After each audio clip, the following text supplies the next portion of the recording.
Hello mga sis! Medyo matagal-tagal din na wala tayong video. Eto, magbi-video ulit tayo. Nag-request sila na magluluto tayo ng pansit, kaya pansit for today's video ang ating vlog. Mag-slice na tayo ng ating palahog. Ito ang ating gulay. Ito ang ating cabbage. Ito lang ang ating gulay. Tatlo lang.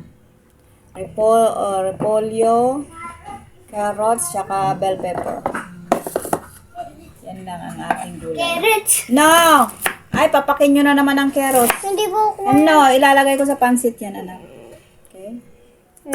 Para masarap ang ating pansit. Huwag mong kainin. Hindi yun yung may sa ano. Kunti lang yun eh. Ay, nako. Kunti nga lang eh. Ito? Uubusin nyo na naman eh. Ay, nako. Ang hirap itago talaga pag nag-slice ng carrots. Ay, carrots. Talaga pag nakita nila, hindi nila tatantanan. Wala ka talaga isasahog sa kanila.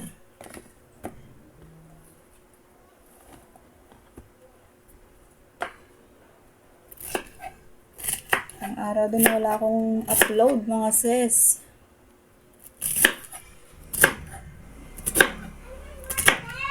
Hindi naman tayo gumawa ng video. Hindi maayos ang ating pakiramdam.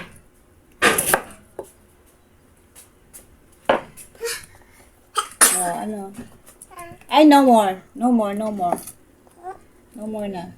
Mama, I want this. Oh, you want this one? Yeah? This is cabbage. Cabbage. Yeah. Oh. O, diba? Kahit cabbage, pinapapak nila. Nagawa nilang salad. Sabagay, salad naman to. Pwede rin gawing salad to, mga sis, itong repolyo. Manamis-namis siya. Mas malambot nga lang to kasi yung cabbage na pula, mas matigas yun. Matigas yun.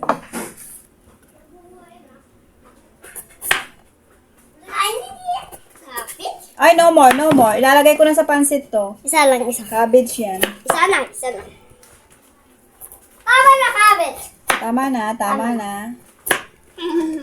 Tama na, oh. Oh, go there na. Bawal ka na carrot na. Bawal ng carrots. Wala nang matitira. Bawal carrot. Opo, bawal. Go there na. Talaga, oo.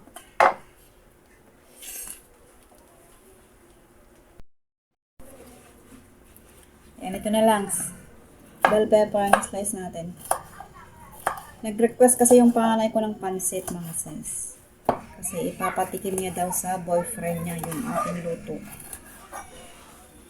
Lagi niya daw ibinibida sa shota niya. Kaya siya ang bumili ng ating mga ingredients at nagpaluto siya ng pansit. Masunurin tayo. Kaya magluto tayo ng pansit.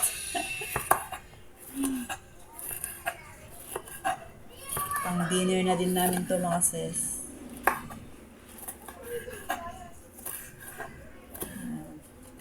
Okay na. Yung ating sibuyas at saka luya, bawang, na-slice ko na dun sa kusina. Okay. Ito ang ating lulutuin na pansit bihon. Pansit bihon. Saka lalagyan ko ng konting pansit canton para naman hindi purong-purong bihon. Yan. Ito ang ating lulutuin for today's video, mga sis. Babad natin to sa water. Kahit mga 15 minutes bago natin iluto. Or 10 minutes. Basta babad natin. Sis.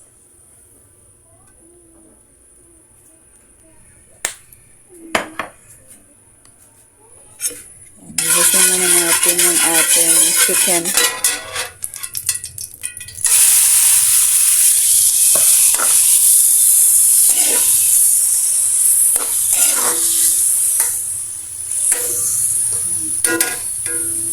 Pasahin natin tong chicken bago natin ilagay yung ating mga recado.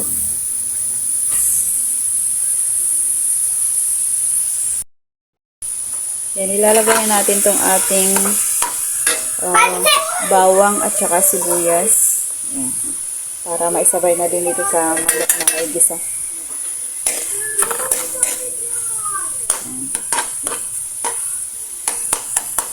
Maganda talaga magluto mga sis pag medyo malawak ang lutuan. Malaki-laki yung ating kawali. Ayan,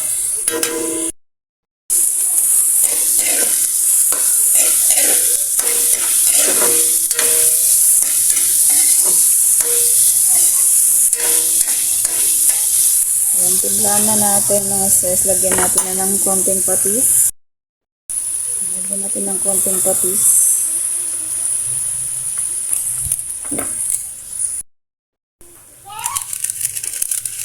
Magic sarap.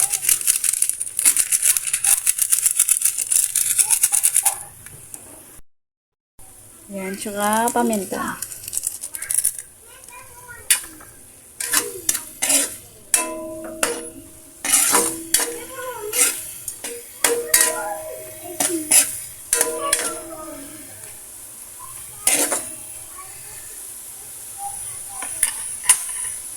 Ayan, ilagay na natin yung ating atay, konting atay mga sis.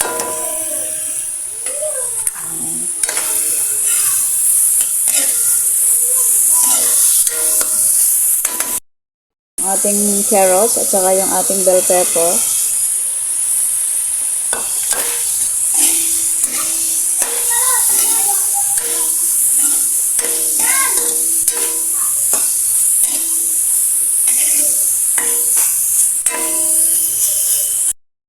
Igisa lang natin ito ng bahagya. Ayan, yung ating repolyo.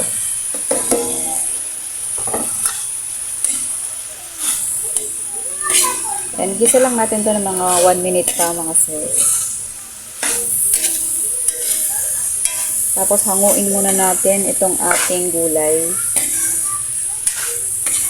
Kasi iluluto na natin yung ating bacon.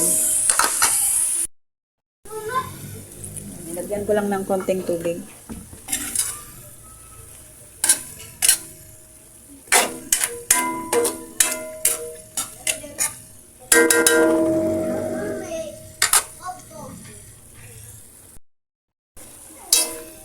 Ayan, hanguin muna natin itong ating gulay mga sis.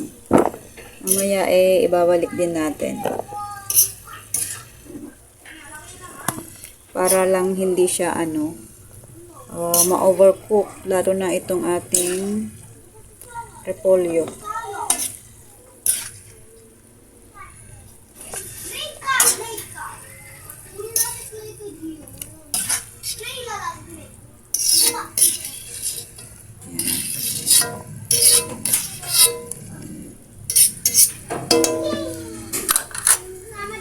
Ayan, dagdagan lang natin ng tubig mga sis.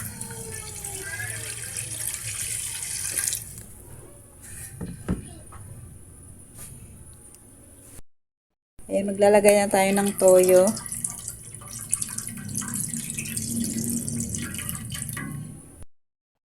Oyster sauce.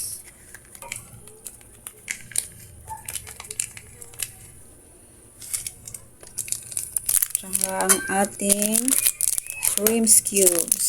Shrimp cubes ang gagamitin natin. Ayan, para mas masarap. Ayan. Nilagay pa tayo ng paminta.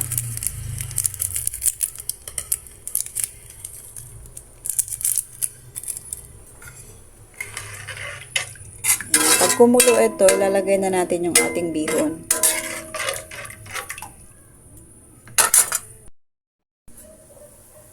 Ayan, kumukulo na mga sis. Lagyan na natin yung ating bihon. Ayan. Binabad ko to mga sis. Ayan. Saka ating pancit canton.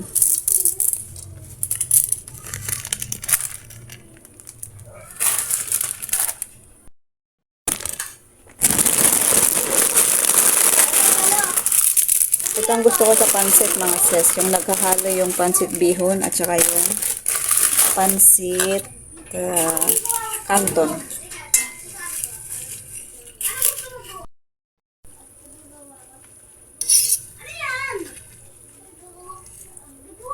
Ihalo-halo lang natin to mga sis hanggang sa ma-absorb yung kanyang water. Yung kanyang sabaw.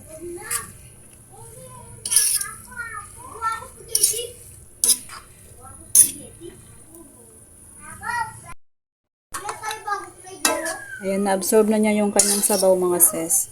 Kaya tong ginisang gulay natin, yung kalahati ihalo natin. Tapos yung kalahati ibabaw natin.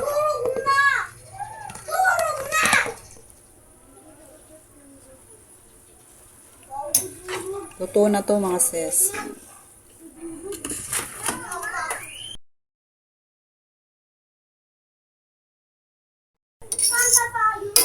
Yan na ang ating pansit bihon na may pansit canton mga sis. Oh, sarap. Ready to serve na to. Patayin na natin ang apoy.